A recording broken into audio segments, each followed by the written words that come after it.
Live from New York and Tennessee, it is Hangout Conversations with me, Matt Rappaport. Welcome to another edition of Hangout Conversations.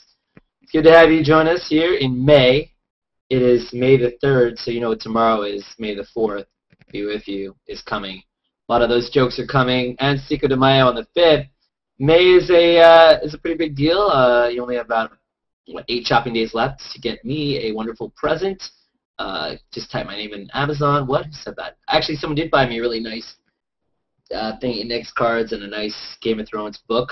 Read? Rappaport, you read? Yeah, sometimes. So I'd like to thank, actually Karen Sharkey did, so thank you, Karen, for that. That was a surprise. And Paulie 10th wants to know what time the 8 o'clock show starts.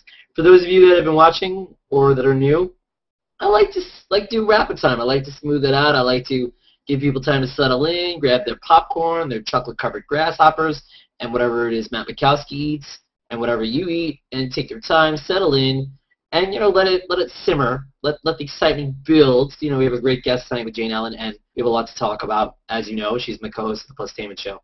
But Cheryl Wilson, if you're watching, and Brooke Brown, Daniel Fontaine, and Steve Quinn, thank you for tuning in. You're watching on YouTube. If you're watching on YouTube, awesome. Maybe one day I'll throw this on iTunes and podcast it. I know Brooke Brown was doing that with her sports show. Check that out, sportschat.tv. That's really cool. And there are a lot of great shows as well.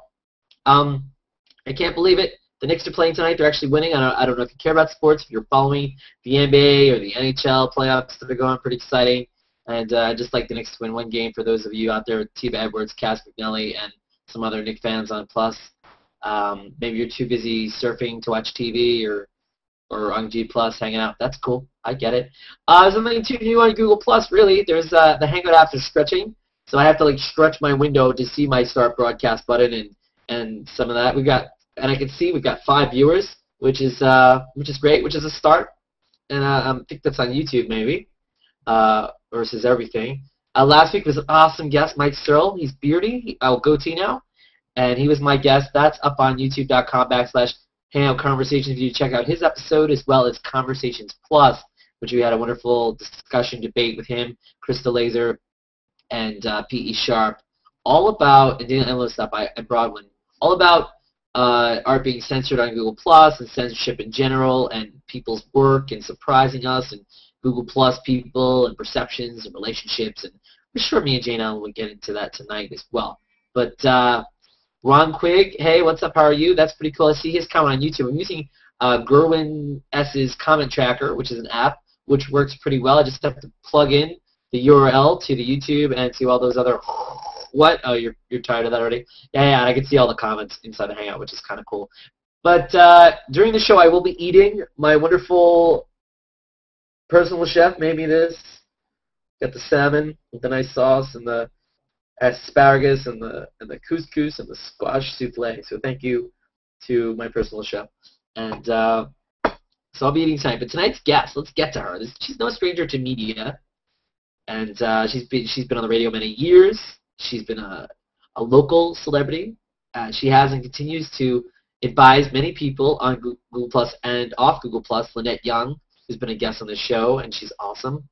And Nathan Stoops, who we've had on Kicking and Plussing from Scarletta. He is also on American Idol on occasion. He plays a mean fiddle. Matt Makowsky, I believe she tries to offer him some tips, so we'll ask about that. She offers me some really good stuff. She's got signature blonde hair, Southern charms, along with her love of food porn, regular porn, and laughter. She's been great joining me in creating what you know as the PLUStainment Show. I sometimes call it something else, but it's on Mondays at 9 p.m. Eastern, 6 p.m. Pacific when we start on Rapid Time. It's about 20 minutes after that, as Paulie 10 can tell you. She is, well, please join me in welcoming the beautiful, the lovely Jane Ellen. Welcome to Hangout Conversations. Jane Ellen, you are yummy. Hey, sweet thing. Hey, how are you? CY film student said yummy. And I don't know if that was for me or for you, but I think it's a shared. Or maybe it was because of your food. Maybe because of my food. Is that, yeah. Yummy. But I'll take the yummy. I'll take your cookie. I'm going to try to do a screenshot of that. There we go. Nice. It's a picture of food in your face. That's awesome. Maybe I should be in there, too. It's like, shouldn't you be in the picture? Nah. Taking a bed of rice. Better rice. So how are you, Jane Ellen? Thanks for doing the show. You look lovely. Thank you so much. You are also beautiful. Oh, thank you. I tried. Mother Teresa has taught me well. Aww. I'm not talking about him. Yeah.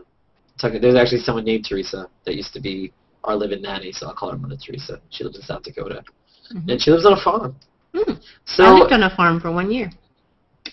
And how was that for you? Did you get to do all the farm stuff? Oh, no. It was one of those things where they had a big house on almost 300 acres. On the prairie? Oh. And I lived in a 200-and-some-year-old cottage. And nice. Just a little place I rented for a year. It was nice. And except when I woke up covered with ticks, and it's really hard to take ticks off of the middle of your back when you live alone. So I had to drive to work and have my girlfriend take them off because I was covered with ticks.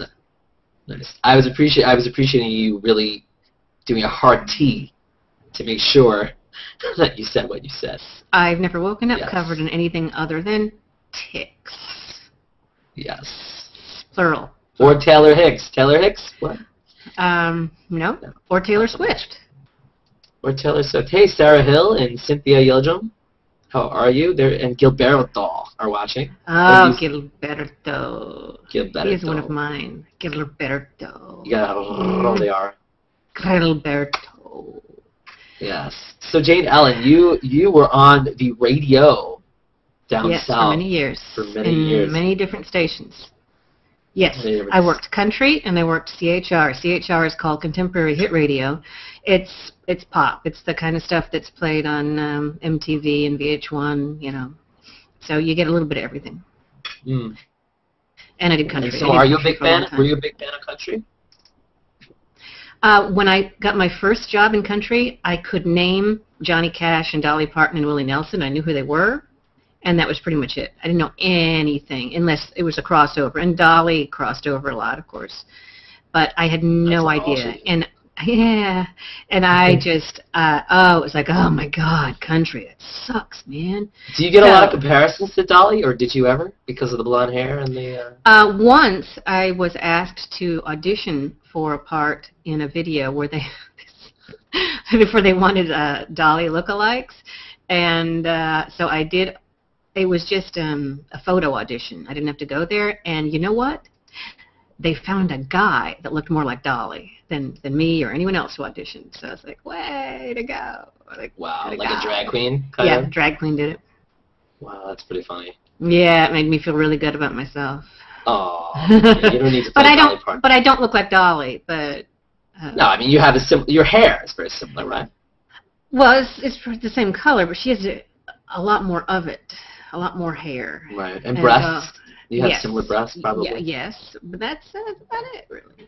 And you're both Southern?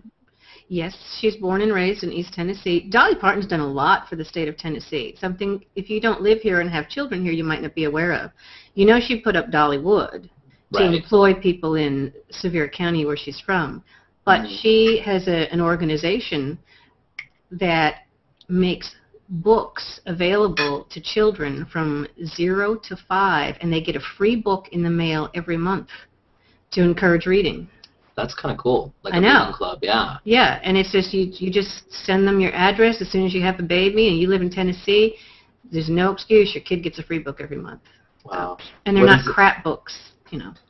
So she's kind of the South version of Oprah, kind of. Sure. She does for the South what Oprah does for, I don't know, the world or Africa or all that. I don't know. She does a lot in Tennessee. She really is very active. And having lived here a long time, I've gotten to see that. Yeah. I mean, Dolly, so have you been, so you live in Tennessee, and have you been to Dollywood? Have you been to I have never Graceland? Been to Dollywood, actually. Wow. You've and never I've gotten never to been ride. to Graceland. Oh, my God. What have you done in Tennessee? I've been to the Ryman. I go downtown Nashville a lot. I'm on the Row a lot. I spend a lot of time in Franklin, which is a gorgeous town in Tennessee, and it's on the river, and it reminds me of where I went to college, which was in Fredericksburg, another historic town on a river. And so it's, you know, I do that. And I live in Middle Tennessee, so I'm just a little bit away from the airport in Nashville. Okay, and the Grand Ole Opry, that's been... Yes, but not to see an Opry show. I've been to the Opry House to help out some friends and do some stuff there, but I've not actually been to it typical Grand Ole Opry show.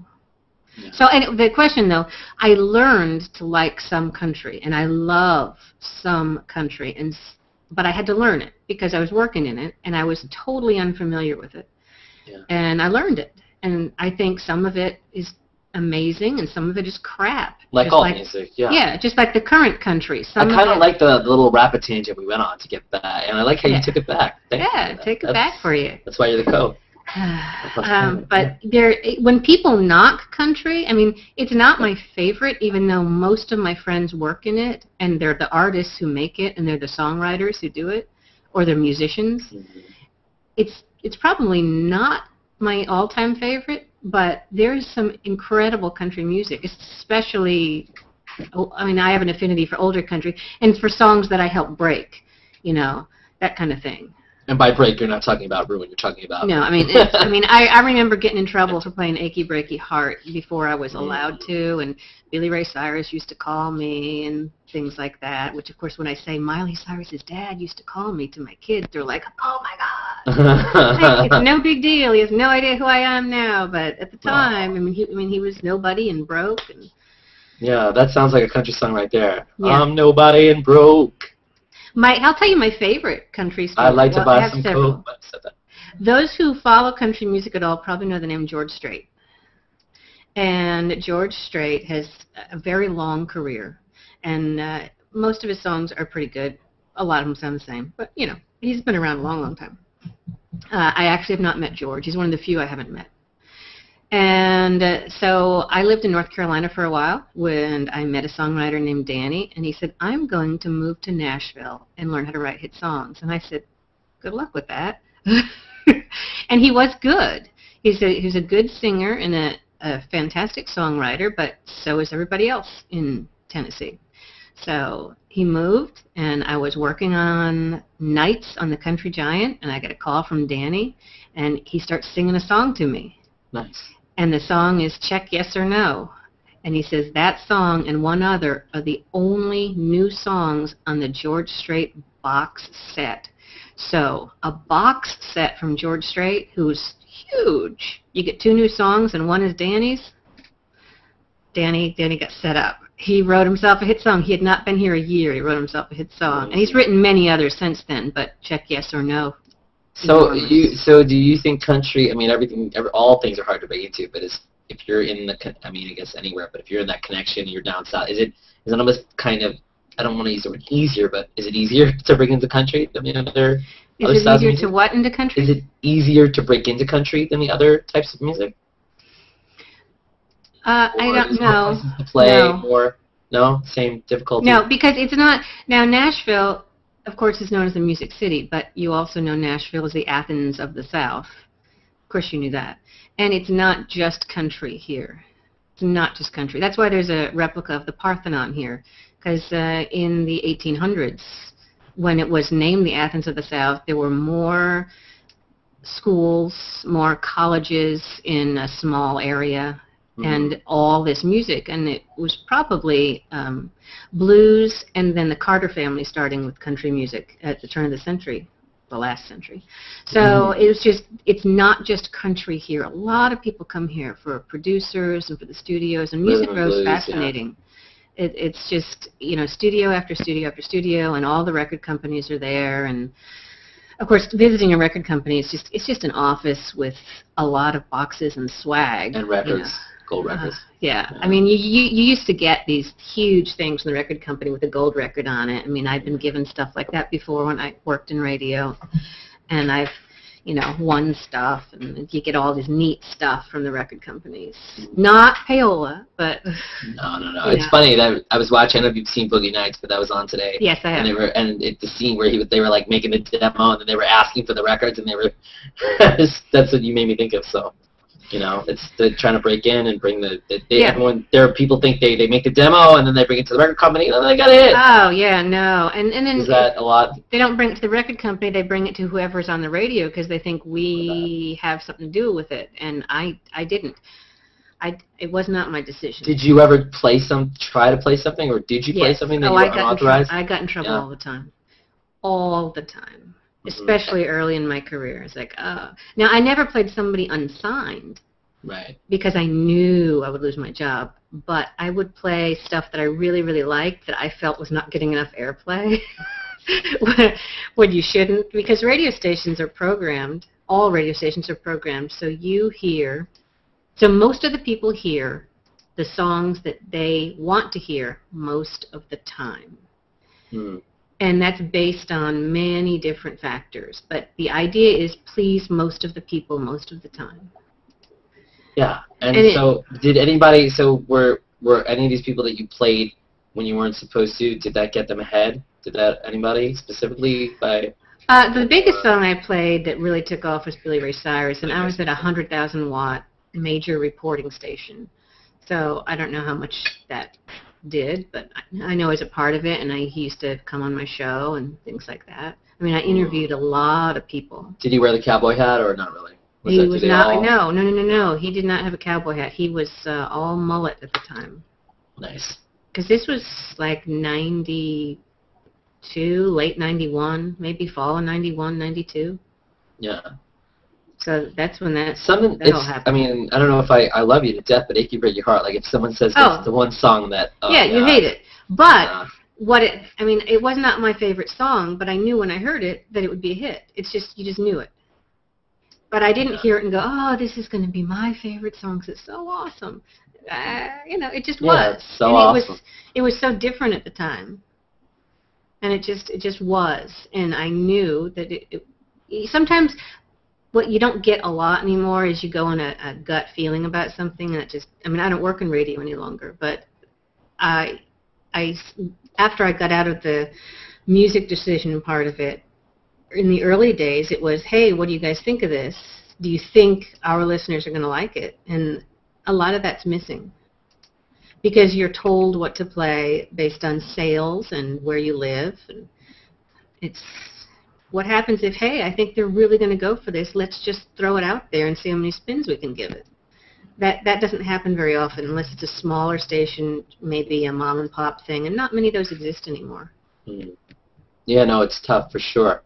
A lot of people watching Gilberto, a lot of them talking about Nashville, that Nashville's beautiful, but a lot of people don't like country. Gilberto says maybe due to living in Texas and that's all they play here. Oh, yeah. I mean, Nashville, you get beaten down with it a lot, but it is not all that's here. For but sure, yeah. That's what brings in the tourists. I mean, that's what they want. They want that Tennessee flavor. They want the country, the barbecue, the Elvis. I've never been to the Country Music Hall of Fame. I don't care. I mean, if I want to go see Johnny Cash's clothes, I will call his niece and say, can I come over to the house? Mm-hmm. I've already seen his clothes. I've already seen June Carter's clothes. So tell me about that. Tell me about how you have this. Is that from being a DJ and a local personality, or what? No. What's that story, Jane Ellen? I have done a lot of work. I'm associated with the Dan Talent Group in Franklin, and that's how I have been in many productions. Things like, well, the biggest video I'm in award-wise is Blake Shelton and Trace Adkins' Hillbilly Bone. I mean, that won everything. The song did, the video did, won everything under the sun. And so I do some things like that. And one of the models is Fallon Rivers. And Fallon is Johnny's great niece. His mom, Rhonda, is Johnny's niece. And I met them through the agency, and we've done a lot of shows together. And that's it. I mean, So did you actually meet Johnny Cash then? No, he had already passed away when I met them. Okay. But I've heard many stories about him and how they call him Uncle Johnny. We did a great show. You can find it on YouTube. It's called A Fashion Affair and A Fashion Affair Cash. That's because I hosted that one, and it's all June Carter and Johnny's clothes. And Johnny was dressed by Manuel, and I've gotten to wear Manuel, and that was huge for me. But Manuel is an amazing designer who is, I believe, in his 70s. And his boutique is right next to one of my favorite restaurants, Nashville in Nashville. And Manuel is the one that put Johnny in his black suits. He put Elvis Presley in his gold lame suits. He put the Beatles in their military uniforms on the cover of Sgt. Pepper. And he put the sparkles on Porter Wagner and Dwight Yoakam. And he put clothes on me. I was like, I get dressed by Manuel. that is so awesome as far as I'm concerned. It's just like, to me, that's, I mean, I've met Ringo Starr, but it's like, and I got to get dressed by Manuel. So, like, I don't know if we have time. Wow, I mean, is there anyone you met? First, who haven't you met, Jane Ellen? But that's... I haven't met George Strait or Reba. Oh, man. I've spent a lot of time with Garth Brooks. I've met you. Not in real life. Well, this is real. This is real, but not, we can't give each other a high five, hot slap on the behind. All right. All right. Jeez. So no, but I was just joking. But yeah, so what? So you got to see some of these. You had all the wardrobe. You saw rooms of wardrobe. Yeah. Well, every year there's a fundraiser in Franklin that helps women and children in Williamson County, and the organization that does it is called A Vintage Affair, and they have things all year long just to raise money. And they helped build the NICU at the hospital there in that county.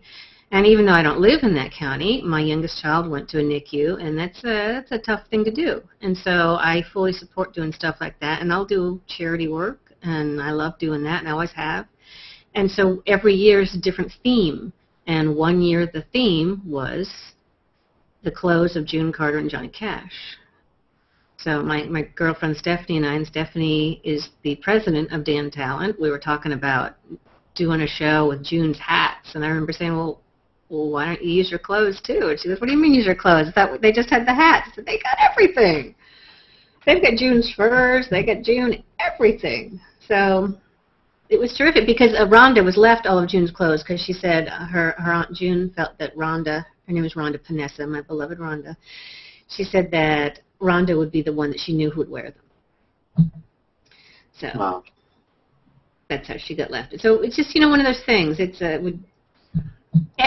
everybody's connected. Yeah, it seems that way in Tennessee. It seems like there's a lot of people down there, a lot of people, that you met. You know Nathan Stoops. And because of Nathan, I'm connected as well in a different way. See, for instance, the guy that helps handle Nathan's band, Scarletta, he is best known for Hootie and the Blowfish and being their manager in their golden years.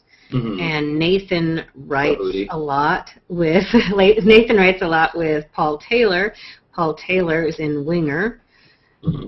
That's what you would know him from, but he's made a good. And Randy Jackson's in Journey. That's all we know him from. Yeah. Yeah, precisely. So Steve Perry. What? Steve Perry. Anyway, I just you meet a lot of people like that, and so Ringo Starr, was that just one of those? Ringo Starr. What was that? No, it was. You met one of the living legends. You met one of the. I know. The Beatle that gets shit on the most, but yeah, you met him. I know. He's very short. He's Can't you tell by the way he sings? I knew he was the shortest. I knew he was the youngest. It was perhaps the year 2000, and he was doing a show. He would do shows like every year with all of his friends, and for some reason I cannot remember everyone's name. Andy Summers was there. All these guys. One of the guys from Cream was there, but not Eric Clapton. Just all these guys were there, and they formed these super bands, and he had a name for the super band. Not Ringo's Friends or the super band, but they would travel around. It's a fantastic show, and it was not even sold out. And we helped promote it, and so we got to go backstage, and it was classic of being just shuffled through. I mean, Ringo was nice and all, but sometimes people who are that big, and of course, Starr, are wary. Well, you have people to control the situation. The only thing is, it was just me and like 5 other people, and we all came together. It wasn't like there were 30 people trying to get through. That was a good slip-in. Thanks. But we all worked together, and so we were the ones there, and there was no one else there. So we're taken into the bowels of the stadium, and we're taken into the green room, and so we see everybody go back and forth, and they say, Mr. Starr will be in here in 1 minute. So and we will take one picture, and no time. It's almost like avert your eyes from Mr. Starr. I mean, they didn't say that, but it was close. When there are other people where you pretty much have free reign with them, depending on where you are and the actors. It's just easy to some of the documentaries, and Conan made one. You see him with all the people busy him, like the whole family of the backup singer, and he's taking pictures and this and that, and then they leave, and he's like, oh, Did I really have to take a picture with every? It's pretty funny. And that's what I love it's Conan exhausting. Yeah. After you do a show too. Oh yeah. Well, we met them before, but so I do have a picture, and you know what? I have no idea where it is. No idea where it is. I'm sure my friend Mike has it. He has a copy too. But I can say I met a Beatle. Cool. And so did you, the interchange between you and Ringo, do you remember some of it, or was it Yes, late? I was a total dork. It was a few days, before his birthday, and his birthday is the same as my sister Judy's. And so I had nothing to say to him other than I was thinking, wow, everybody's really short. And so I said, hey, Ringo, happy early birthday. And he looked at me like, you are an idiot. And he said, thanks. I had nothing to say. Jane Ellen, you. She gave you the look. Wow. It's like, that was hilarious. And then I try to explain, you know me, I over-explain everything. Well, my sister I'm Judy's scheming about being called an idiot by a living Beatle. Yeah. Well, he didn't call me an idiot. Mentally, giving you the idiot look. I'm guessing Paul probably would be even harder, give you a harder look than Ringo, so. Yeah. But. Yeah, so that was that. I had more fun with Garth Brooks. I talked to him many times. And I think the Ringo was, I think it's his Ringo Starr and his All-Star Tribute Band. Yeah, All-Star Band. That was it. All-Star Tribute Band. It was a great show. Yeah. Well, when he sang Beatles songs, when he tried, I don't know what else. What did he, I mean, besides his Beatles songs he sang himself, his Ringo own had a career songs, on his own. Right, which very few of us, I mean, I can't even name a Ringo Starr song that's not a Beatles song. I'll start with Photograph. She's okay, I kind of know that one. You are. She's beautiful, and she's mine. Back Off Boogaloo. It's not I Got My Mind Set on You. I could keep, no, it's not. But it's not Maybe I'm Amazed. Yeah, well, exactly. It's not. Hey, he's a Beatle, all right? He's a Beatle. Well, Ringo gets really crapped on, like being a bad drummer, and that Paul and John were better drummers than he was, and all that stuff. Paul and John were drummers? They could play the drums, yeah. So. It doesn't matter. I met a Beatle, and so few people I know, other than that group that was with me. I don't know. Well, that's an awesome story. Beatle. It's like I wish it had been better. No, you met a Beatle. I met a Beatle. That's it. And he smelled pretty good. I have no. You touched him too, right? There was some physical touching. Yes, there was, because he was next to me in the picture, mm. and so that's it. I'm sure he remembers every second. I'm so sure. Just like Garth. Garth, tell us about Mr. Brooks. Garth is extraordinary. Other than just being extraordinary in concert, whether you love him or hate him, his people skills and his personal charisma are mind-boggling. And I compare every artist I see backstage and how they handle things to him. Somebody was saying they wanted to go and get a T-shirt later because they were a huge fan. We were in a group with some radio station winners and a few staff members, and I was sitting next. I'm always sitting next to them. I was sitting next to him, and I saw what he did. I mean, he very subtly called someone over while someone else was talking. He slipped somebody some of his cash and said, "You bring this," and he brought T-shirts to whoever wanted that. He had a huge stack of stuff, and he figured we were going to take pictures, and he was going to sign it, and we'd be off. But he wasn't counting on me, and we'd come in contact with each other a few times before, and so we had an hour or so to kill, hour and a half. Alison Krauss was performing, who I love Alison Krauss, but we were talking to Garth. And the man has the same ability that you and I have to quote movies like Animal House and Stripes and things like that. And that's all we talked about. Like, any of you touch my stuff, I'll kill you. You know, that kind of thing. Cool. So he's a funny dude. Yeah, he's real funny. And another thing that he can do is he knows how to work every single camera under the sun. Because if you go through millions of people meeting you, and they're all like, wait, the camera always fails. And people would buy the ones that you could throw away because they weren't in phones. And he would always step up and say, let me work that for you. Let me do that for you. Because he knew. And he's really classy and great with people. Yeah, and I would think you would have to. I think that any of these known people, celebrities, after a while, like, they go through the beginning where it's like, you're waiting and you're waiting, you have to go, someone doesn't have a pen, the camera doesn't work, this and that. You probably sit there and you're like, one day you're like, you know what? Let's sit here and write out all the scenarios and let me teach myself how to like not be annoyed. And I'm going to learn how to have markers, and you have markers, and we'll learn how to have tons pictures. of Sharpies, Just preparation like a Boy Scout, and I think that's pretty cool, you know. Yeah, he was fantastic. Yeah. So that made a huge impression on me on how he handled himself. Because I'd met him before and not spent as much time with him, but... Did he still not recall at all that you had He, without me saying my name, knew my name. As soon as I said the radio station, he knew who I was. Oh, nice. And he knew who my husband was. Because you could hear at the station we were at in Nashville. It wasn't the main country station. Did he have a house? Does he live there? Yeah, because he had a house in Oklahoma and a house in Nashville at the time, when his career was really rolling. Well, he's doing Vegas now, right? Or yeah. He was, so not bad gig. So he knew who we were, and he was fantastic, just fantastic. Now around here where I live, because of all the lakes, everybody sees Alan Jackson and Aaron Tippin and John Anderson, and they're all part of the scenery around here because they all have houses on the lakes, and they're all at the boat docks, and Kix Brooks and Ronnie Dunn, they're all out here all the time. But you, Jane Ellen, yourself, people know you from the radio, they know you from around town, and you sort of like a local personality, and people recognize you. Tell me a little bit about that, and is it mostly the town where you live? Do they stop you where you are? I mean, no one has ever stopped me in my travels and said, hey, I know you're from that Larry the Cable Guy Christmas special. Nobody has ever stopped me and said that. Well, darn it. You might be a redneck.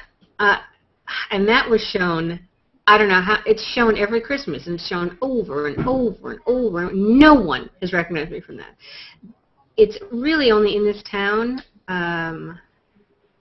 even more so than where I was born and raised. It's in this town. And plus, the hair. Oh, my God. You can't miss it. Well, they don't even know. Like the kid from the Christmas Story plays over and over, and now he's an adult, and he would never... You're the kid that stuck his tongue on the pole. Yeah, pretty much.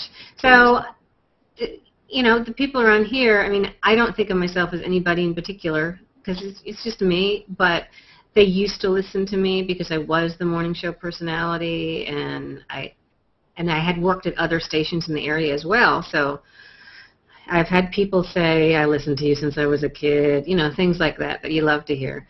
Yeah, I'm sure they said it just like that, right? Yeah. I was a kid. Yeah, that's exactly what they say, actually. Hey, so we can come back to your life, but let's jump into G Plus and your G Plus life, because you're a popular gal. You get around. Oh, I get around. You get around. I love my G Plus life. You love your G Plus. So how did you? I mean, you knew about G Plus, prior to the holidays, but when did you dive full headfirst into it again? It was in November. I thought, because my husband was on it, and he liked it much like us. Happy Daddy just went, wait a second, Jane Ellen has a husband? What? Yes, kind of like Dolly. I don't mention his name, and I hardly ever see him. But he was on it, and he was reading it like Twitter, because he likes to read people's stuff. And, G Plus is a great place to read. I can just sit here and read and read and read. Do you want to make an appearance? No, not at all. Okay. He's like, I just want to read. I'm a reader. So he kept saying, you should look at this. I was like, whatever. I had an account. So, yes? I'm like Sarah on the Andy Griffith Show. He's like Sarah on the Andy Griffith Show. No one ever sees him. Oh, all right. She's the phone operator? Yeah. She's the phone operator. Yeah, I used to watch Andy Griffith as a kid. Yeah. Yeah, it's his favorite show, that and wrestling. Anyway. Oh, it's the top of the hour. 5 minutes to the top of the hour. Oh, crap. I keep forgetting to undo the clock. Yeah, he also has, Sean has her ringtone, and he says inconceivable a bunch of them.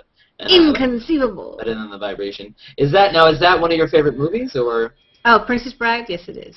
I love The Princess Bride so much. Do you want to hear about Google Plus, The Princess Bride? Oh, no, I just mentioned it because of the clock. We'll go back to... No, I do whatever you want. Ian just thinks that you're his most favorite reading subject matter, so...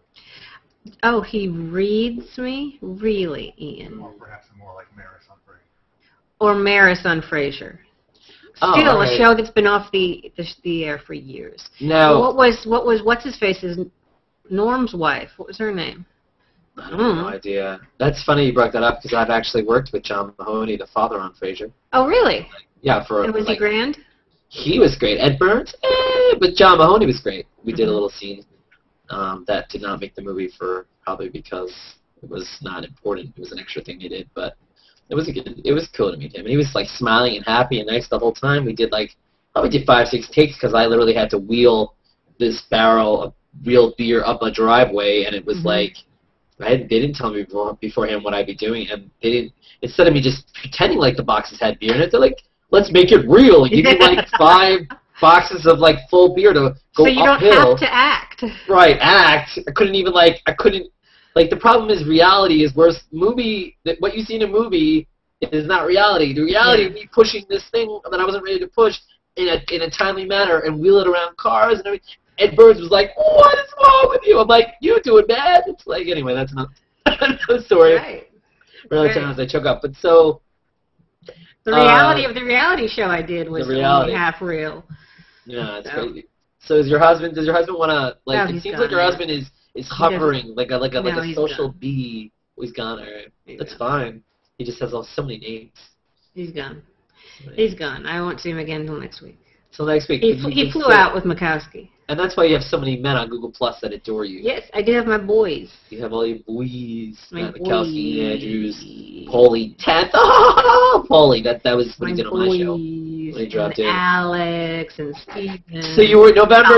You like to read, and then how did you go from reading to hanging out? Well, in November I thought, I am just going to learn this. I'm just going to learn it because I had just kind of looked at it, and if you just spend 10 minutes looking at it, you're not going to get it immediately. And I just said I'm going to spend quality time on here. And then the holidays rolled in, and I had not done any hangouts, and I lucked into one of the best hangouts ever. And I will probably not remember everyone who was on it, but it was Boris Gorlick, the wonderful street photographer from New York, and it was Eileen McAllister, who is just outside of Knoxville, and it was Father Todd Carter, who I adore, and it was Tim Jones, and I think Corey Conley as well was there, and I'm sure there were a few others, and I just lucked into it. I think George was in Sipich, Rodenbach? Sipich. And I just got lucky. And it was awesome. It was just awesome. It was like, I am so in like Flynn here. Like, this is where I need to be. And it just took off from there. That's awesome. And when you say, it's funny, you go through all the names, and I knew every single solitary person that you mentioned. So this community is large but small in the sense that we do all know each other at some point. And when I'm going to hang out with all these different people I've hung out with for a long time, and then last time I was going to hang out and 2 people were like, "Oh, I don't know everyone here. I don't know this," but I'm like, "Oh, wow, there are people that still don't know each other." So. Oh, I was in truly an epic hangout that we kept inviting you to, by the way, last night. Aww. And it was just extraordinary because sometimes you're in a hangout where you don't know everybody and you're just kind of, and the mix is not always right.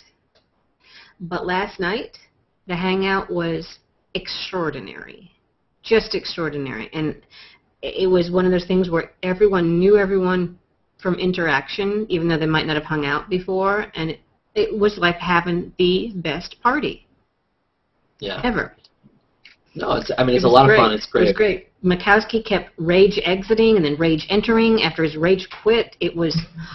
So people, I met you, and Makowsky was coming to the picture after that, and you were, you thought I was funny and great, but then Makowsky just had you laughing and laughing and laughing, and you think he's sexy or attractive or whatever. He has a wife too, supposedly. We haven't really seen her. He does actually have a wife. And supposedly flies some planes. What is it? So how did you see Makowsky, and how did you decide, okay, this guy's so amazing, and let's push him up, and let's bring in all the other women to push him up, and then you have all these women that the other women already existed. This collection of iWives, that's what they're called. Oh, really? Internet wives. So I thought you meant like iPad. Okay. So I was confused. No, I assumed it was for internet wives. But, all right. But his iWives existed. prior. So you're saying Matt Makowsky should be called Matt Mormonsky? Yes, and I met him because he trolled my ass on my birthday. Trolled it like it's never been trolled before. And for those of you that are confused, that's not a sexual term. So. No, it's not. It's not. He would not give it up. And he got even more and more agitated because I took what I knew was a funny picture of this bundt cake, because I was making my own birthday cake, and I knew it looked questionable because I'm funny. And he did not know me and did not know that I thought it was funny. And so he thought it looked like an anus. Oh, yeah, I remember that. Yeah. That's where it all started. And that's where the legend of Makowsky and Jane Ellen came together. And then, yes, the great legend. There are some people who I just have to look at them and they make me laugh. And he just makes me laugh. I mean, but not necessarily out loud. It's really a cellular reaction. And we're so much alike. It's frightening in the humor department. It's frightening. And then it ends because he actually knows how to handle money. But wow. And he can fly planes, and I cannot. He could do stuff. Yeah, I heard about that. Yeah. Wow. So the Legend of Makowsky. The Legend of Makowsky. Oh my God. If you're watching out there, do you know Matt Makowsky? Do you love, hate? Do you have a love-hate with him? What? Let us know. But I think with him it's either one way or the other, and that's the way it's always been with me. There is rarely anyone who has a middle. I mean, Ian, I'm sure Ian's watching right now. Ian, do you just have a mild feeling regarding me, or is it overpowering? Yeah, see, let us it's know. One or the other. My youngest is hovering. Jenna. Hey, Jenna. Hey, Jenna, you want to be on the show? Oh, she ran away. Run away, Jenna, run, save yourself while you still can. So, yeah, and that's what they would tell me at the radio station, and that's what I would hear from Howard Stern's one of my favorite people ever. One of the best interviewers, except for myself, ever on the planet. I learned from him, and you... Well, no, if it was Howard Stern right now, I'd be like, what are you feeling, baby? What do you No, you'd say, you'd ask me what size my bra... No, I'd be like, what color are your panties? And I don't remember. Oh, white and blue tie-dye. Tie-dye panties for the women. With blue lace, Victoria's Secret. Yeah, and then he's like, oh, you don't know what I would do to you. What I would do to you. No, not those interviews. Those interviews are, that's the same old thing. But when he interviews someone, I mean, really interviews them, he is fully involved, and he asks the questions that I already had in my head.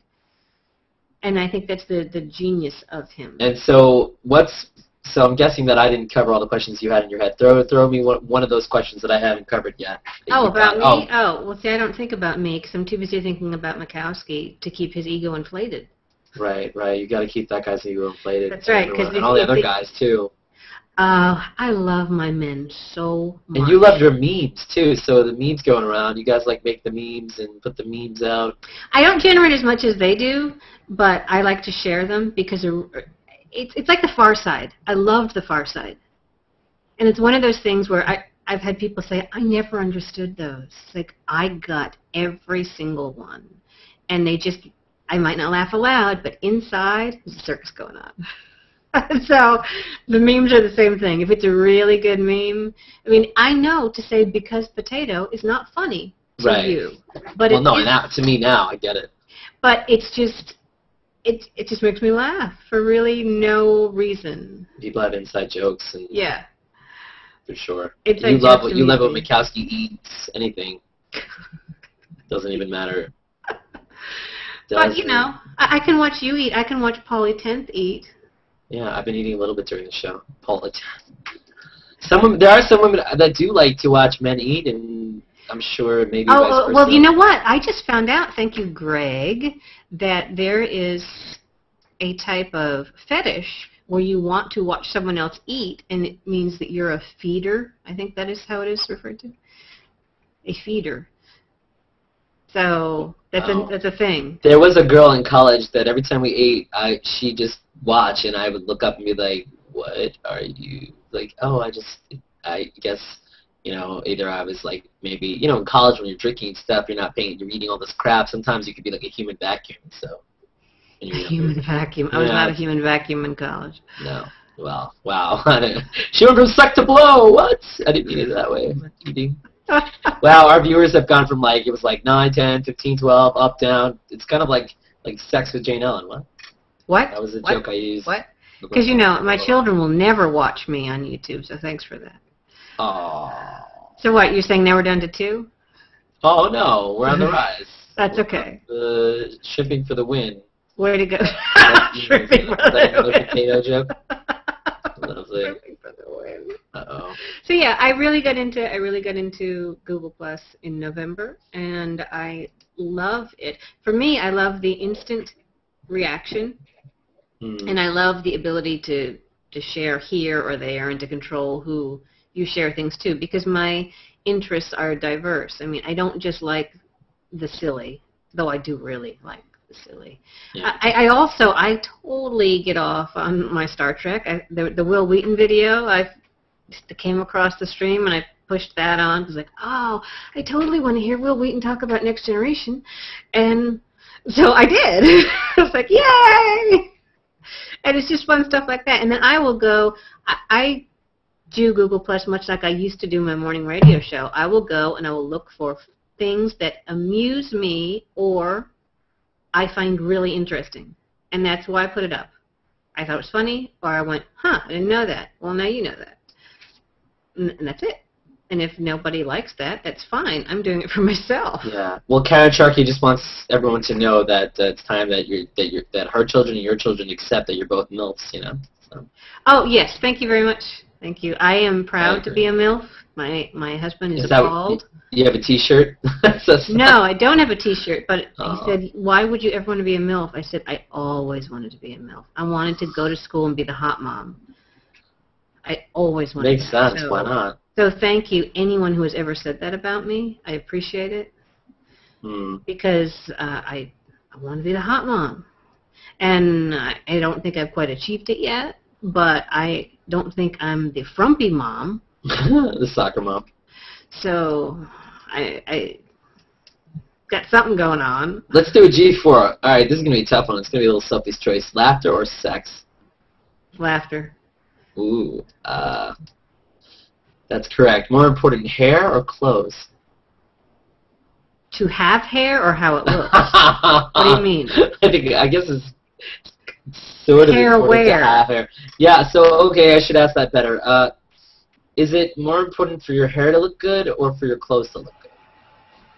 How much of me is being seen? Right now, I could not have any pants on. That's true. That's true. So, okay. Well, okay. Do you like what do you like better, picking out your clothes or fixing your hair? Well, that's a loaded question for me because of my history. Right. All right. Both answers are correct. So what do you like doing better, hosting a radio show or being on a Hangout show? Oh, Hangout show. Oh, for sure. I used to beg for webcams when I was still in the studio. By the way, I was laid off. I was laid off, people. I was laid off. Job's gone. Yeah, isn't it though? Hey, and Bronwyn recognizes you from the Christmas special. She's like, I knew you from somewhere. She does not. It is on my YouTube. I had it. I had my parts because I had 2 parts. I had my parts pulled from it and put it on my YouTube channel so I wouldn't have to watch the rest of the show. Oh man, that's ridiculous. Ridiculous. And last but not least, it's kind of another loaded question, and I kind of know the answer.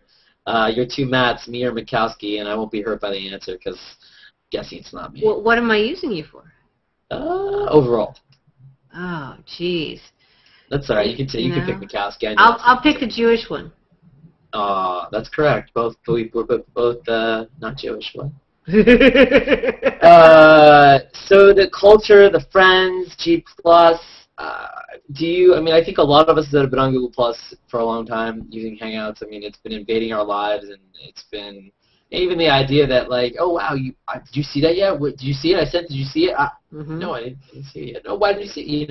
Oh, it is an obsession. Yeah, and everyone looks at it differently. So, for me, it is an obsession. Is Joanna Thomas saying that she's a MILF? Is that what she's? Me too. She may be. I didn't know she has kids. All right. But yeah, it's an obsession. But I get like that. Some things I really get turned on by, and this is just because it's so immediate. It's like, what? That was hilarious. Why didn't somebody comment on that? What? What? Right. Or I like to see something grow. That's what I heard. Yeah. It fascinates me. I'm a grower. It fascinates me. It really does. Fascinating. Like Star Trek. Yeah. Yes. Real quick. That's the 2 seconds I get of it. Yeah. I'm done with that one. Nanu. Sci-fi. So you're a big sci-fi fan? Or just more love Star sci-fi. Trek? I go both ways, Star Trek and Star Wars. Again, that's what I heard about you. Yeah. I do love my Lord of the Rings. I do love my sci-fi. I've always said that I am a 17-year-old boy's dream. I like fast cars, I like things that blow up, and I like sci-fi, and I like tech. You do realize that's not 17. That's like not anymore. Every age. Not anymore. That's like, that's like most ages of guys. And I have a very large vocabulary of interesting words and phrases, and I'm not afraid to use them. You're not afraid to be persnickety if you have to be. No, not persnickety at all. Not afraid of it. Not afraid. You shouldn't be afraid. Nope.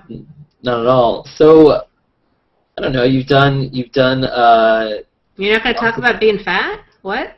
Do you want to talk about that? I don't care.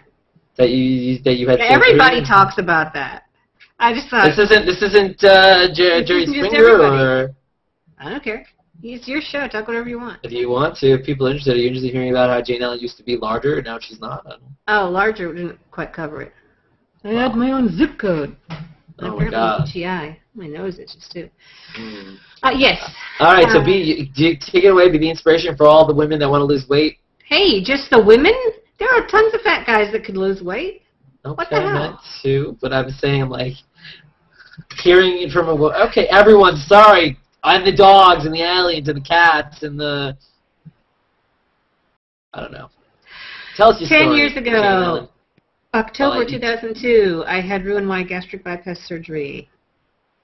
I had a BMI of 60. I lost 200 pounds. And then I was able to have my children because I also have a condition called PCOS, which affects 1 out of every 10 women. And after I had my kids, had the plastic surgery to remove 15 pounds of skin from my body. So that's it. And I would do it again right now on this table with a rusty knife. Nice. I think Ian said that you equal pedantic and overwhelmingly awesome. Oh, I love that. And I do write about my food addiction because I do have food addiction, and I constantly try to control it. I have a WordPress blog, The Jane Ellen. T-H-E, the, not V as in V. The, T-H-E, Jane Ellen. As in T.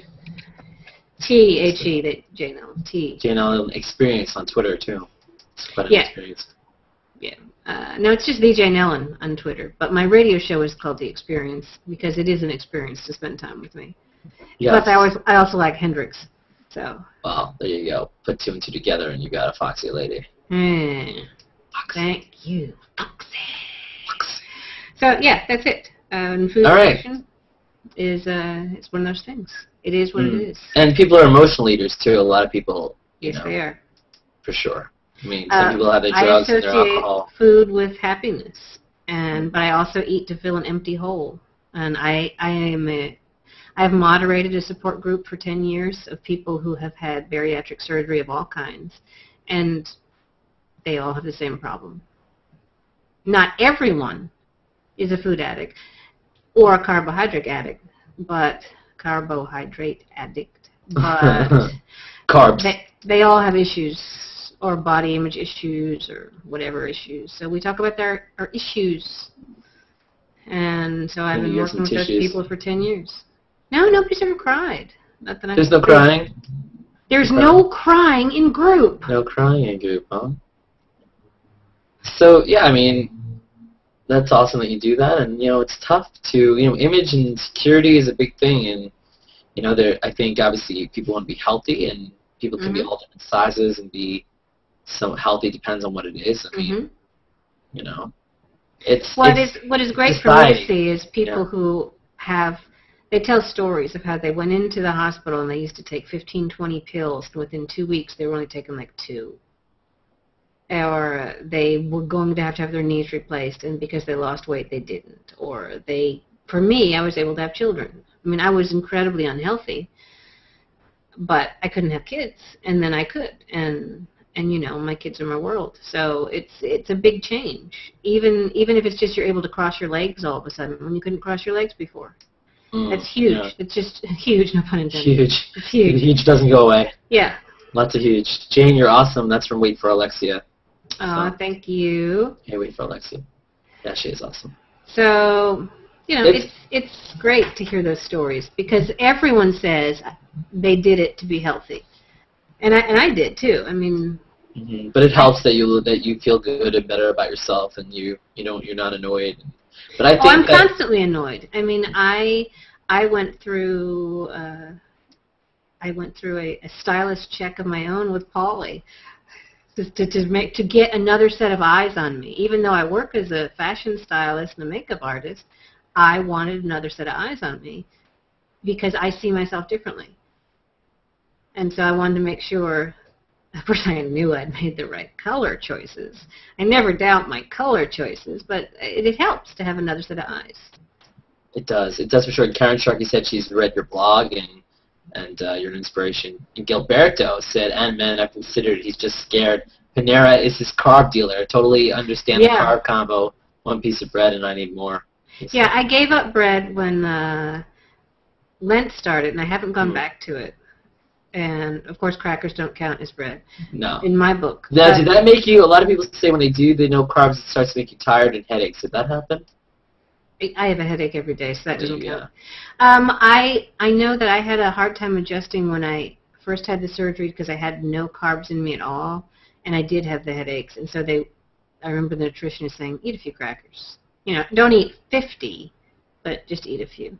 So because I am so strongly pulled by food, and I am, by the way, such a great cook, I have to watch it because I know there are Oreos in this house, and I know if I have one Oreo, I will want 5 Oreos. Now, because of my surgery, I could only eat 2 without getting sick. But you see, I sit here and I know I can have 2 Oreos and not suffer any consequences except calories and weight gain. Right. But the idea that I can have an Oreo is like, oh God, they're so good. And some people do have the bands, which you know, I had some friends that had the bands put in. You can have the band. You can have the gastric sleeve. The gastric, yeah. But some of them don't learn to eat right. Some of them are still kind of like eating just the old way, but they can't eat as much, so they lose the weight and they throw up and all that stuff, which is lovely. But you know, so I look at them and they're like super skinny, but they're still ordering like the most greasiest, disgusting food. And I'm like, like I wonder.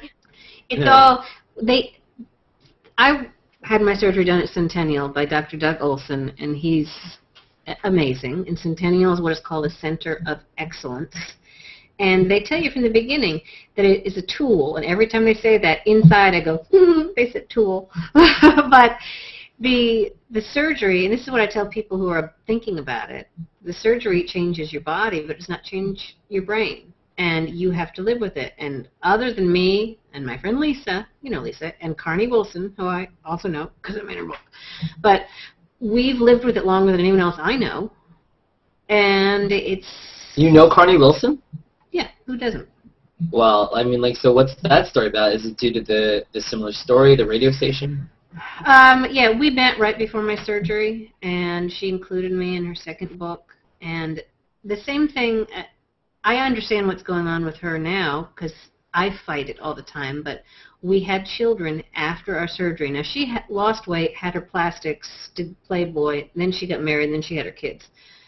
I lost my weight, had the kids, then had the surgery. But it's really hard when you've had this surgery to have a child, because the way all of these surgeries are set up is for you to eat 3 meals a day, for you to get in 60 to 80 grams of protein, 60 to 80 ounces of water or some type of decent liquid like that. And then you can have something else if you want on top of it. But you've got to hit those marks to be in your top form. But you only do it 3 times a day. Well, when you're pregnant, the rules change. And you have to eat every 2 hours, because if you had from my case, my stomach is not connected. I go esophagus, and then I have what's a pouch, and it's right up here, and then I go into my intestines. That's how food is processed. It's digested in my intestines. But if you have a stomach, you know, you can put a big meal in there, and it sits and digests for hours. So a baby can handle that. But when there's nothing to sit there for the baby to live off of, you've got to eat every 2 hours. And believe me, the crazy-ass hunger that I had before my surgery that had been gone for a few years was back. And I had 2 children in a row. And my girls are 15 months apart. And it messed me up. And after that, I ended up losing 45 pounds because it was a nightmare. Even after I had Jenna, it was like, I should be eating. It's been 2 hours. I should be eating. It's been 2 hours. Yeah. And when before, I had stabilized, and I didn't even think about it. It was like I didn't have to think about anything I was eating. It was just done. I wasn't overeating. I wasn't undereating. It was just done. So I totally get what happened to her because it messes you up. And, you know, you're still the same inside. Yeah. So, although, no, actually, it's interesting. I've seen people gaining and losing weight, and especially people losing weight, and maybe it's just what ego or whatever, but like someone like Ricky Gervais, it seemed like he was always kind of like, he could be funny and me, but it seemed like that first Golden Globes when he lost all the weight, he was like really like letting people have it. So, and you wonder if as you lose weight and get fit, you start getting really cocky and confident. You know, do you feel like, I mean, it gives you that sense of security and confidence. Do you feel like you've become, I don't know what word to use, but like... An exhibitionist? Sure, that's what I'm talking about. Yeah. Oh, well, it changed the way I felt about my body to some extent, but it also changed it kind of like it's not even mine, because so many people who I don't know have been all over it with surgeries. I mean, I've had a ton of surgeries for various reasons since 2002, and it's like, whatever. You know, you go to the doctor's office, do you mind taking this off? It's like, I don't care. Because it just dawned on me, all these strangers have seen me. Now as someone I actually know as a professional, but see whatever you want to see. It's not going to bother me. When before, I would have been appalled. I mean, I would leave the room to get dressed in college. I mean, I just was not that personality. Yeah. And now it's like, oh, my skirt went up? Oh, well. Because I had some nice panties on. Hope you enjoyed that. And I just don't care. My attitude changed. Now, it's not like I'm flashing everybody, but it just, when you get a new body and then you really get a new body, you just, for me, I'm not as connected to it. It's funny, like, I'm not, like, the quote-unquote in the best shape I could be, and I work on it every day, and I've always had an issue with it, but I think it's interesting. If we walked around naked like we once did way back when, and we all like had to be conscious of how we always look naked, like maybe that would be a motivating factor. I don't know. Well, it could be. For some people. Yeah. But so, I mean, I still don't. I would rather see myself with clothes on. Right.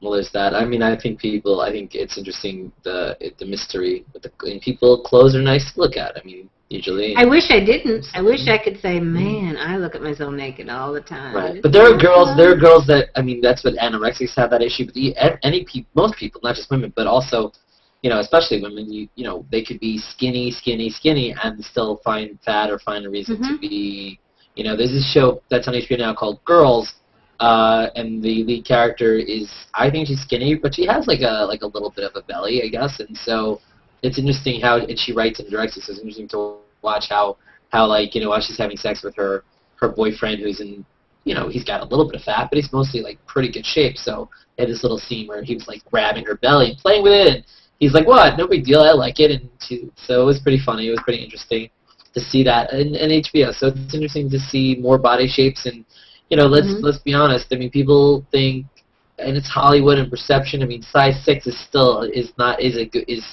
healthy, and people call size 6 fat, so.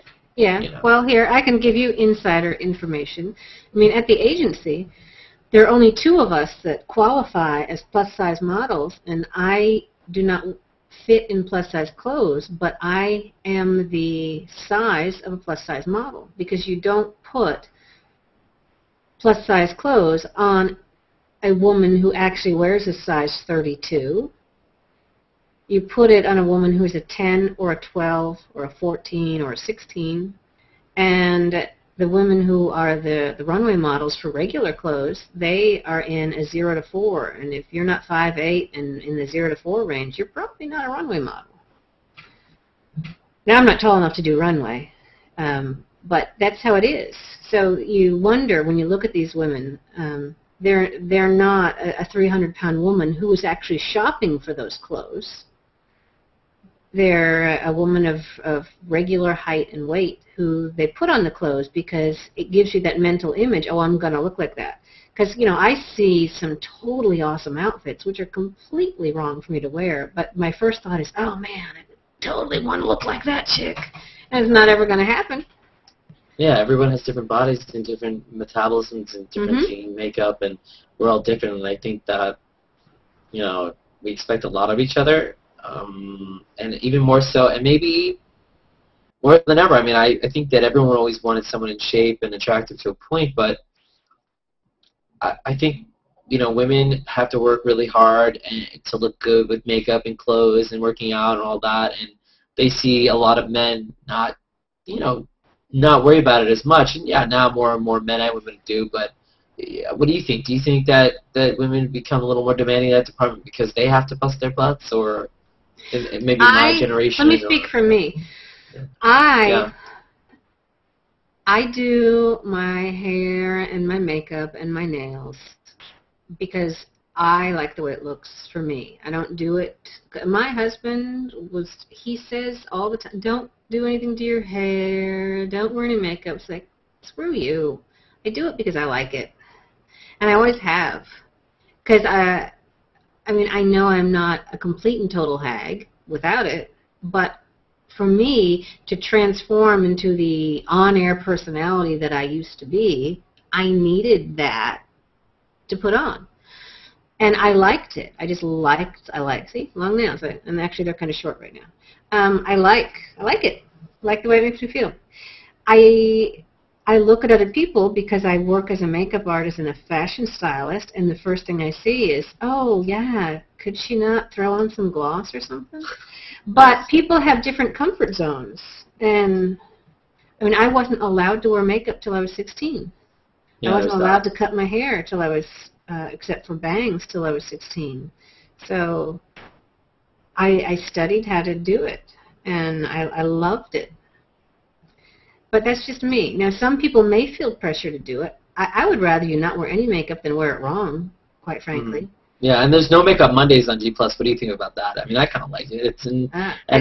Fine, let them. I don't care. I'm not going to participate. Right. Oh, it's fine. Knock you don't yourself participate. Out. But I mean, and I get the whole leaving the house and when I look presentable, and I know that plenty of people have said, oh, you should really always care about how you look in public and da-da-da. And yeah, I agree, but especially, personality and all that, but there are times you just want to chill out and relax, and like you're going to run to the store and... Oh, no. I will not leave the house. Right. There's a lot of people like that, yeah. Because I will not, because you never know who you're going to meet. Mm-hmm. And there are times when I leave and it's like, oh, I should have done a touch-up before I left, and I'll go, and then like 15 people are following me around Walmart wanting to take my picture, and it's like, oh, why didn't I fix it? Why didn't I fix it this time? So yeah, I always, this is how I looked at 6:30 this morning. This is what I did, take my kids to school. Nice. And it just had to be done. No, and I totally understand. I think that most people do understand that. I mean, if you have sisters and your mother and things like that, I mean, most people do care. Women, they care about their makeup and looks. But some are afraid of it. Yeah. And either they didn't have someone in the family who wore it. See, my sisters all wore it. And I have 3 older sisters. But they're afraid of it, and they don't want it. They don't want to put it on wrong because they think it look like a clown, and they're right.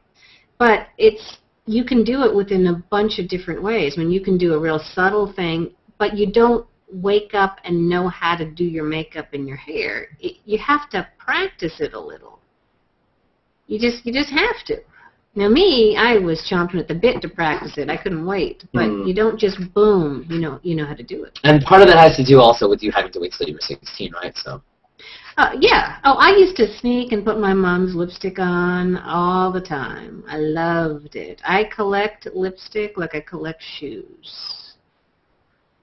I love it. I love the feeling of it. I love how the snaps together. I love it. There were actually women that we were going to hang out with some Michelle Marie and someone else the other night, and they were actually saying they actually buy shoes to have them, but they don't wear them. They just want them, and I thought that was interesting. I really have a love of shoes, and my youngest daughter has it. My oldest daughter, she's like, well, they're nice, but I remember as a child feeling happy in a shoe store. Every time we went, it's like, oh, shoes. I just love them, and I think they're so beautiful. I love shoes. And believe me, I'm all about jewelry and great perfume too, but shoes was my first turn on, I'll tell you that. Yeah, I can imagine. I mean, I think that most men are, clothes and all that, I think as you get older, maybe you start to get into it somewhat, but I remember being dragged to stores and being there just boring. I mean, like as a boy, I just like, I just want to like play. I want to, Mhm. So it's interesting, the different cultures, different mindset, for sure. Yeah. Let's go in. Well, go ahead. I said, but they're fun. Yes. They're fun. Do you have any other anything else about? I now collect lingerie. Or DJ lingerie? That's good. Yeah, I got into that after I lost weight. I always wanted to be able to wear nice lingerie. Always. Really? And I couldn't. Yeah, I couldn't. Well, I guess they made it in the size I was in, but it was like I wasn't going to put me in it. Right. Interesting. It's interesting too, though, and it's funny. There are plenty of people that like large women and large people. And there's like you mentioned, fetish. There's lots of people are into different things. So. Honestly, I didn't like the way I looked, but I didn't have the surgery, and it wasn't. Believe me, there's one thing that gets on my everlasting nerve is someone who says so-and-so had surgery because they just didn't try. Fuck that. You have no idea what their life was like. You have no idea what they went through. I have thought I was fat since I was 5 years old. I was on every single diet you could name, and I always failed. I would gain and lose and gain and lose and gain and lose. And it's like that for everyone I've talked to. No one just magically woke up and said, oh, I gained 200 pounds yesterday, and I'm going to get this surgery, and it's going to be so easy. Because just because you get the surgery doesn't mean it's easy either. So, yeah, just want to throw that out there. That really sets me off. Yeah. No, nothing easy. However, sure. I did it because even though I was just really large, super morbidly obese, just because I was so large, there really was nothing wrong with me except for my headaches and the sleep apnea. There's I didn't have high blood pressure. They would take my blood pressure, and the nurses would look at me like, why, that's really good. And you could tell they're going, for someone who's that fat. And you could just tell. But everything about me was fine, but I knew as I got older, something was going to give at some point, and I would just wanted to stop it before it happened. Right. So I did it for health reasons, and everyone I've talked to has done it for health reasons.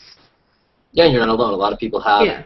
There are a lot of actors in Hollywood, actresses that have lost a lot of weight, and a lot of them, quote-unquote, exercise and have personal trainers, but you don't really know. For all we know, some of these people did have surgery or did have the back. Yeah. Oh, I'd have a personal trainer in a heartbeat if I could. Yeah. I have had them before, and I love it.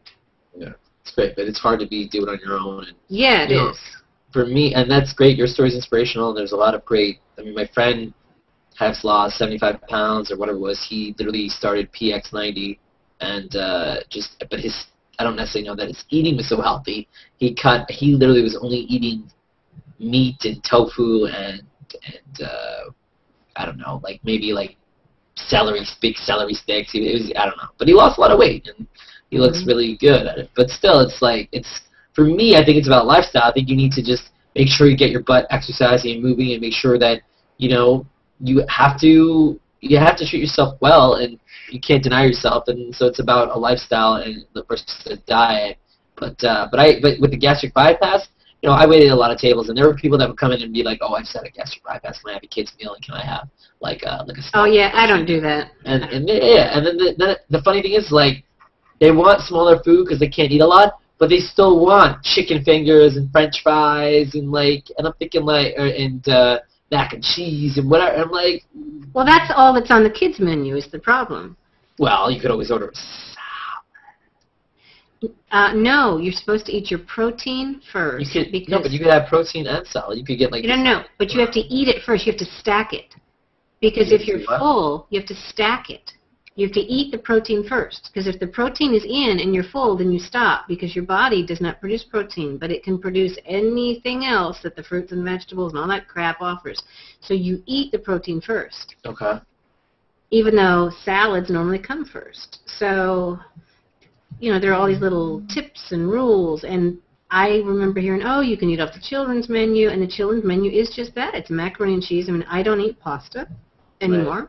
Because I don't eat rice. It just it fills me up so much that I just don't. Usually for me, I mean, I have chicken in the house all the time. You know, they're choked. And so chicken. I'll eat off that. I mean, there are just certain things that I eat. I will do protein drinks to make sure I get my protein in. I'll do like one of those a day because they're 23 grams of protein. Man, this is boring, isn't it? But that's what I do, and it's just what I do. I don't even think about it. It's what I do. I've had it's been like that for so long. It's just what I do. But, that was a bone in the salmon. I had a bone to pick. Literally. Oh, that's funny. Salmon, I adore salmon. Funny. Love it. Salmon, Sam. But you know what? I could bury myself in a pizza, and when I get really hungry, in my mind, I'm thinking I can eat a whole pizza. And it's like, I can't eat a whole pizza. Right. But in my mind... Nobody should eat a whole pizza, although I think everyone has. Everyone has. Right, yeah. Or half a pizza or whatever, but... And it's the little girls. The little people, the ones that run, the ones that starve themselves, then they don't eat all day, and then they just gulp it all, and they never gain. And they run 10 miles or whatever.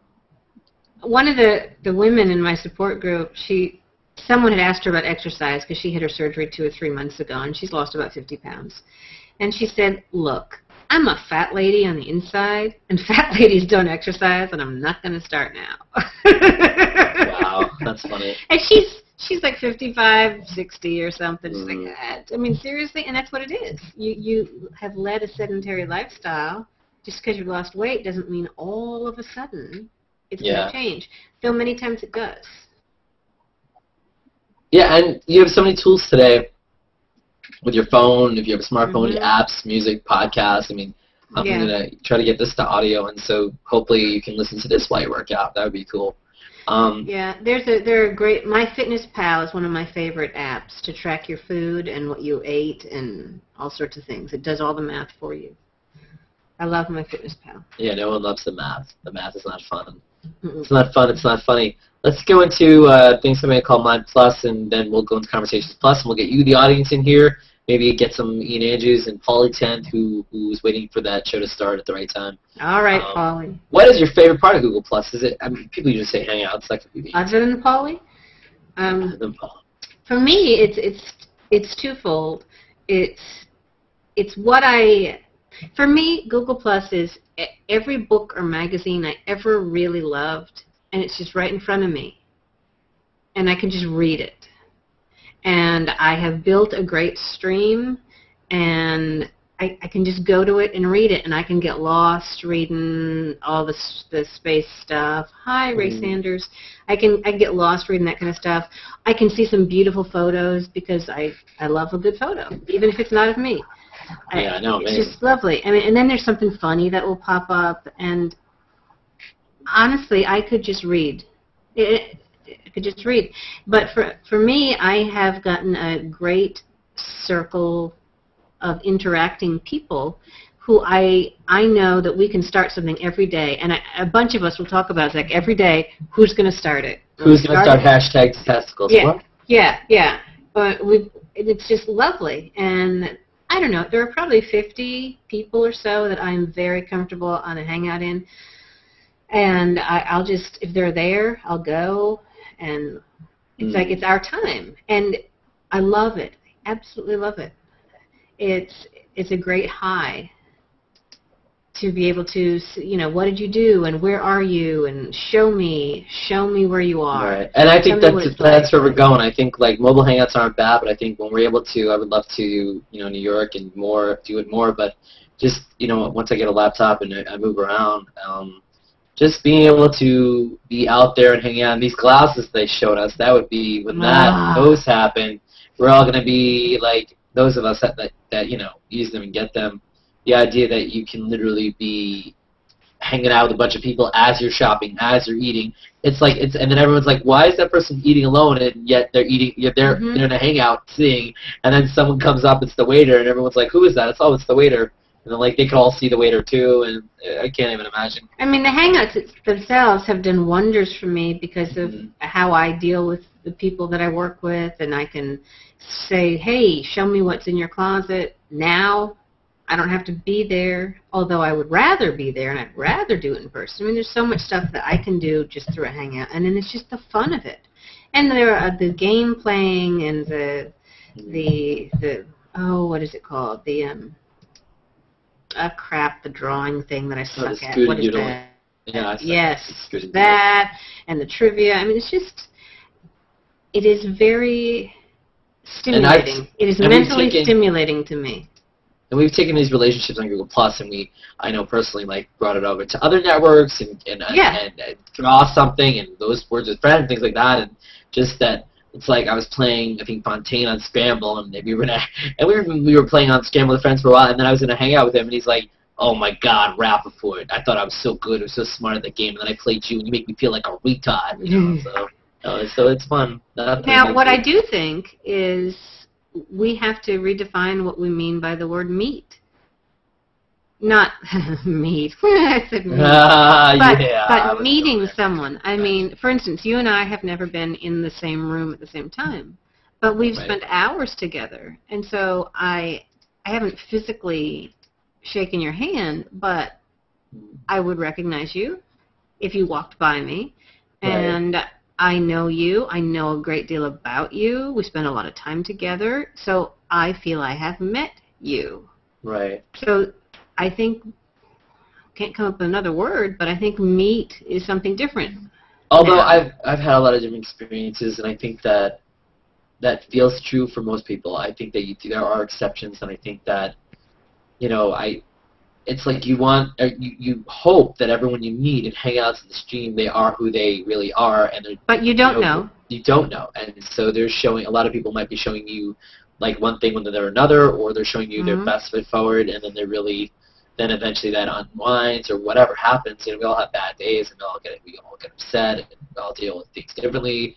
But yeah, I've done a lot of quote unquote hurling. I've met a lot of different people, and it's fun, and it makes, once you meet them in real life, it's like, then you hang out with them in here, and you feel like, oh man, it seems silly for us to sit here and hang out, versus being in real life with each other. So, but then there's nothing you can do about it when you're so far away.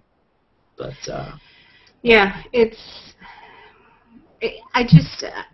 I always, when I was on the air, I felt connected to the people who I knew were listening, and I knew they were listening for many reasons, but I was really popular. But yeah, I knew they were listening. Sexual butter. That's a quote from somebody in the YouTube. I knew they were listening, and I felt a responsibility to them, and my responsibility, in my mind, was to inform and entertain. And even though I don't do a broadcast show anymore, there it was, I still feel that's what I need to do, and I still connect with people. And because that's one of my things. That's what I do. I connect with people. And I like to entertain and inform. And if somebody needs to talk about something, okay. And if they want me to talk about food issues or infertility issues or whatever, or how gorgeous you are, Matthew Rappaport, I will be there for them. Yes, that happens daily. I need Jane Ellen to say, you're so amazing. Yeah. So what feature what feature is missing from Google Plus? What is something that you're like, I have a serious problem on my phone. I used to be able to do Hangouts on my phone, and now I can't. And apparently it's just me. And so you need better something. The phone issue makes me Meshuggah. I can hang out on my tablet, but on my actual phone. Now, Chi did say to email him whenever that happened, but I'm thinking, yeah, whatever. You know, it happens. And I'm You on can. the phone. He's very. I mean, he may not respond right away, but you should. Well, I know, but the reason I haven't is because it happens. I'm on the phone. I'm out somewhere. Usually, I'm in the carpool line. I'm not driving on a Hangout, but I'm in the carpool line, and it's just, and then I forget about it. It's like, oh, I know that happened to me. That because he said he needed the time and the day. It's like, well, I guess I can go and look through the Hangout invites, but I can't get in, and that. You got to do some work here. You want something? You got to do your own little work there. That bugs me. Why should I have to work for nothing? What? Who said that? I wish that it would just rain chocolate. What? Oh, I would run.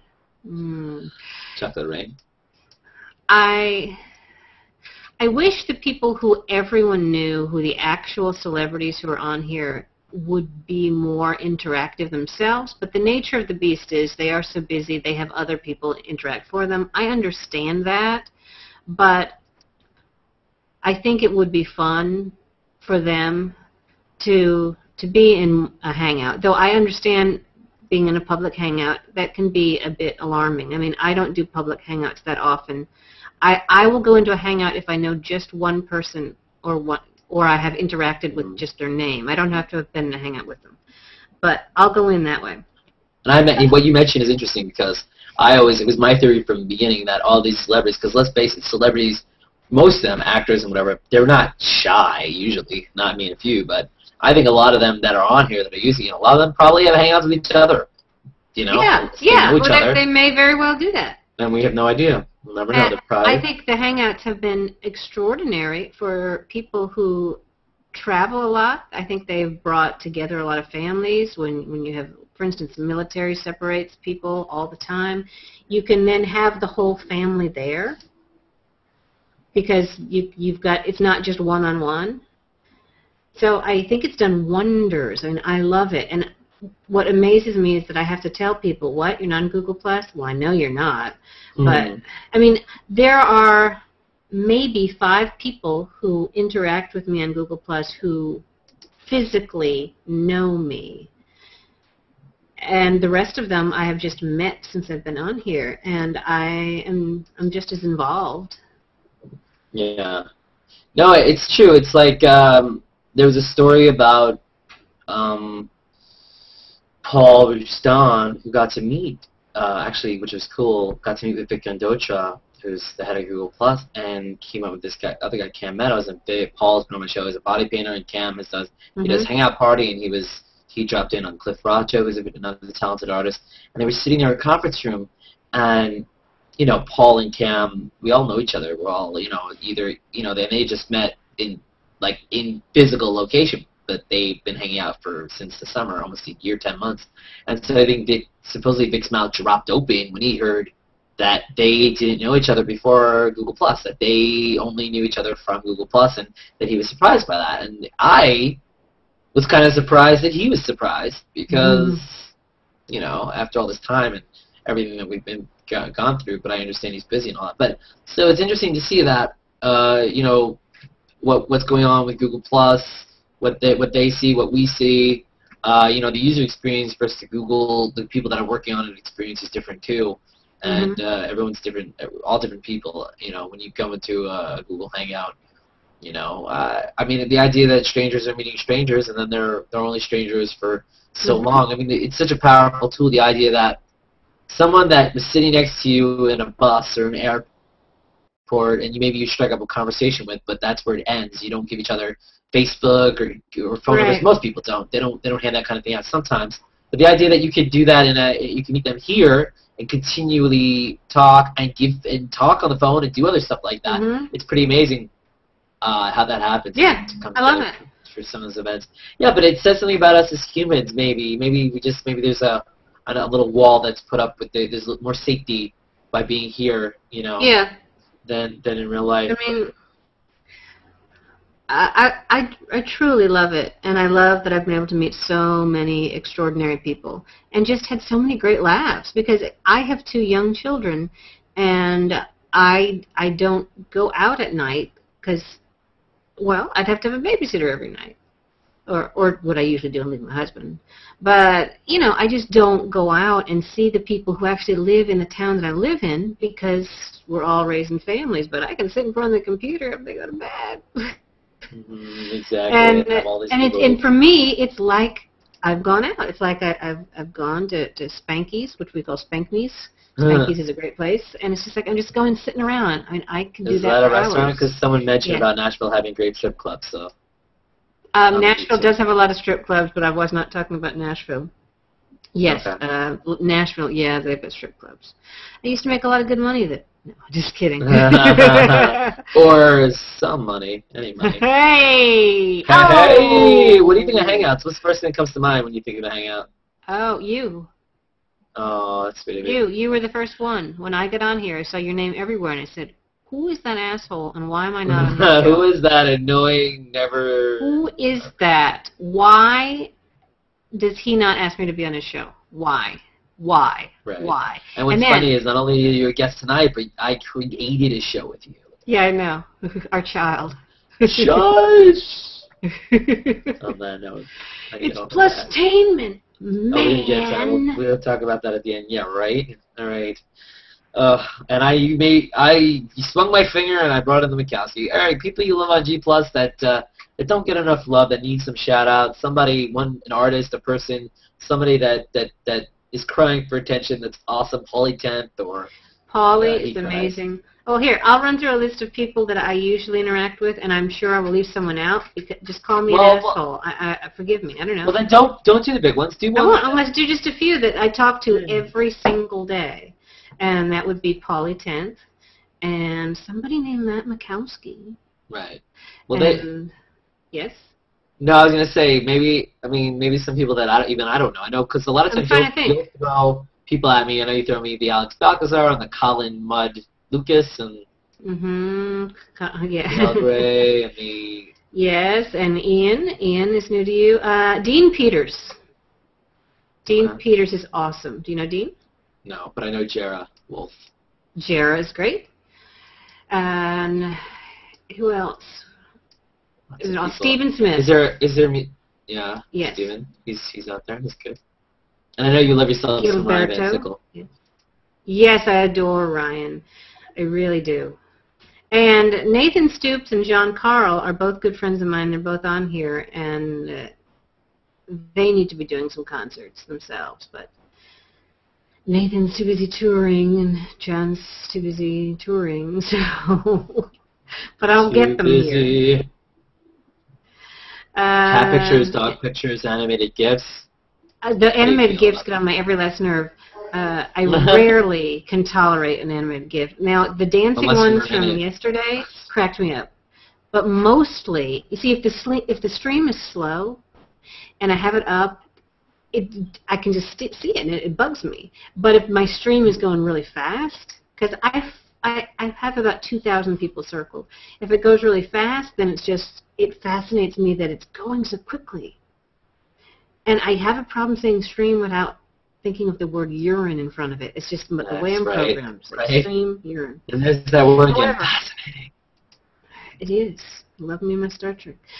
So those GIFs just really piss me off. But sometimes they are funny. Sometimes they're funny. I mean, I'm not going to say they aren't. Or they're creative. Sometimes there's an artistic one. That's cool. Yeah. Yeah. However, when they're stuck right in front of me, it's just a distraction. And then I start hallucinating bugs. And we're all gone. Yeah, it's funny. There are some GIFs. I posted one where I was like, tell me how many times you looked at it. It was like the Will Ferrell Step Brothers one. And it's just like you kind of like get entranced. You're like over it. And you're like, sometimes you're looking for where the cut is, or you're just, it's just in front of you. And you just, it's, because I think also because you don't see Google Plus usually one after the other, so when it pops up, it's something that's different and new. That's why I do like them, because it's like, oh wow, look, there that is. It's like that's the stream. It's a surprise. You don't know. It's not like a newspaper where it's like, all right, I got my top stories, my editorial, and I got my sports, and I got anything could happen and anything could pop up. It's like, oh okay. So that's what I like about all that stuff. Anything comes my way, what do you? Oh, do you still use Facebook, Twitter, LinkedIn? I'm on LinkedIn. I'm on Twitter. I have 2 Facebook pages, and I have to remind myself to do it. If I post from my Facebook fan page, it kicks over to Twitter and then my regular Facebook page. And I feel bad because people who have known me many years and who have been in my physical presence, most of them are on Facebook. And they'll say, I sent you a message. It's like, you did? Oh. I said, well, I'm on Google+. Didn't I tell you that like 10 times? Can you not keep up with my life? Well, it's true, and then Google Plus can even get overwhelming itself because it's like, sometimes you get the notifications, sometimes you don't. Sometimes, there's a lot going on for sure. I know. Do you use it less then? Okay. I do use it less, though. I try to check in with it every day, but I don't. And my problem is I have the notifications messed up, and it's like I'm not going to play whatever dumb game that is. If you enjoy it, that is awesome, but you don't have to invite me to play it because it will never happen. So I see all these notifications for a crap fest on Facebook. It's just just send me the actual message. I just want a message. Somebody wrote me something, I'll read it. But inviting me to all this nonsense, not happening. No, I hear you. And I think that Facebook, you get all these notifications for things, and you're just like, too much. And we talked about the other day, I was talking about how MySpace got dirty, and that's why Facebook is clean, and now Facebook's a little dirty, and G Plus is clean, and then when G Plus gets dirty, I mean, that seems to be like a common and I'm on thing. Pinterest as well. I do love my Pinterest. Man, I love it. And that's a little dirty, too. I saw that happening, and it's pretty interesting. It does get dirty. I mean, I feel like when I look at Pinterest, it's a bunch of clothes and, like, apps. And there's an entire page called Makowsky's Memes. I'm the curator of Makowsky's Memes. That needs a curator. Yes, that is where his memes go to live. They go to live everywhere. Yeah. One page. Cool. So before we wrap up and go to Conversations Plus, we'll invite as many of you as we can in here. PLUStainment Show. So, me and Jane were hanging out, we're talking, and I wanted to do another show, and you seem like the right person to do it. This show is basically just me going at it, but PLUStainment, I have a co-host, and now it went from you to then Makowsky, and now Paul, for all I know, Paul Tent's a regular, and before I know, it's going to be 10 of us in there. But maybe that's what it is, man. It's PLUStainment. That's what it is. But so the idea originally was like, let's talk about TV, movies, culture, pop culture. Yeah, the problem was we weren't watching the pop culture. We were watching one or two things. Right. So it just. And there were some people that were, I think, Bronwyn and a few people who were like that, and Lynette, and a lot of people want to talk about Game of Thrones, and I might work on. I know that Ermine and Monica have a Mad Men show, and I might just do a Game of Thrones show or something. See, like that may be what you need, because then. Yeah. Then people who wanted that and watched it would be up on it. I mean, believe me, if Lost was on, I would be all over a Lost show like Gentiles on a Sunday hymn. Actually, that might be interesting too for us to go back. I think it's on Netflix. It is on Netflix. For us to go back and watch, even though I really don't think I want to sit through the whole thing again, I might. It's worth for a show, maybe to do. I totally would. Josh Holloway, he is so into me. Well, I knew that, but to do if we did a whole show where it's like we're going to all put it together. That's why I told Holly not to shave, because he'd have that Josh Holloway thing. Wow, it scares me that you can compare Polly Tent to Josh Holloway. I just put it together. Okay. For those of you watching, Polly Tent looks nothing like Josh Holloway. That's like saying I look like Matthew Fox. All right, we both have Matthew as our name, but he's got more beard than I do. I just said the not shaving part. I said just keep it right at that length. Polly, I love you. For sure. Yeah, that might be interesting if we go back and do a revisit Lost show where we watched each episode each week or something, and then we talk about, now that we know what's going to happen, talk about how we feel about it now, knowing what the end's going to be. And I would be totally shitting on the last season Anyway, but that's the PLUStainment Show. We started, like I said, as pop culture, and then we invited, you twisted my arm, and we got Makowsky, and it turned into all-out. Is one of my best friends in the whole wide world. Why wouldn't I want him on? Right. Why wouldn't? Because he can eat ice cream for me, seeing as I don't eat it, and talk about two girls in a cup. So, I mean, it's like my life complete by having him on. You live vicariously through Matt Makowsky. No, Matt Makowsky lives vicariously through me. Really? He's the one eating the ice cream, though. Yeah, that is. He is an ice creamaholic, I swear. Mm-hmm. I've never seen someone eat more ice cream than him. And yet he is in tip-top shape for the most part. Yeah. It's very irritating. Although we haven't gotten his results back, his cholesterol and sugar has got to be... Oh, I could totally beat him with the cholesterol and everything. We should do that. We should get our blood work done. We should get our blood work done and see who's better. See who's better at the blood work, who does the health, who does the vitamins. Mm-hmm. I do all my vitamins. Yeah. So we do it on Mondays, 9 p.m. Eastern. I'm usually late. We try, but it's literally all out. Whatever happens. I mean, we don't really have a huge set plan. Happens, and I think it's better that way. And this Monday. This Monday, Amy Gabriel will join us, and hopefully. it's gonna look a little different. Yeah, there's gonna be a little. Our show's gonna get a little wetter. Yeah. A little wetter. There'll be splash sounds. It'll still be rated R for Rappaport, but yet. Oh, all right. He doesn't have to know. He's not watching right now. Yeah, well, he'll figure it out. There will be no. You will not be able to see anything below. There will be no full frontal. The neckline. That's for the after show. You might get some back, I think, if that's possible. Maybe we'll do some back. You're gonna do some back. Are you doing it too? Oh, me? Yeah, no, that's not. I don't have a laptop to do that. That would be electrocution. Okay. Well. So. There you have it. But it should be interesting. But the PLUStainment Show is.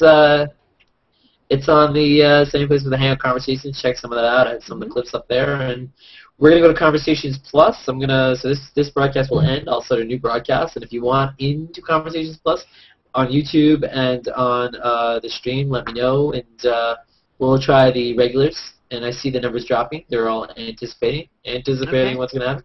And we'll be back live. Hangout Conversations Thursdays, 9 p.m. Eastern. No, 8 p.m. Eastern. My bad. What am I saying? And thank you for having. Oh, you were such a pleasure. Having me. Oh, I had you up. I had you. Having me. Next week, guitarist Matt Gibson will be here, and then hopefully the week after that, I will have Chef Lee Allison. I will go to his house, and he will make me a new something live. Hopefully that works out. So that'll be a good show. That's spectacular.